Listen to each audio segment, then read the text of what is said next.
उस कर्म का तरीका बताओ जिससे कर्म करो और बंधन भी ना हो। इसका बड़ा ही सहज तरीका है।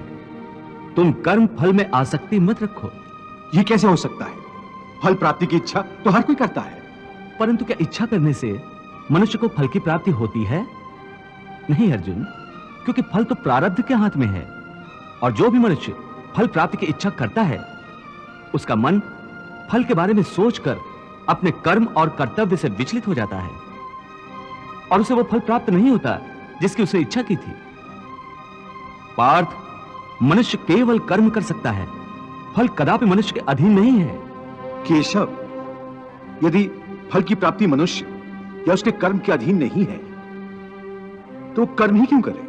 कर्म करने की आवश्यकता क्या है, यह जानने से पहले यह तो जान लो कि प्रारब्ध क्या है, प्रारब्ध कैसे बनती है।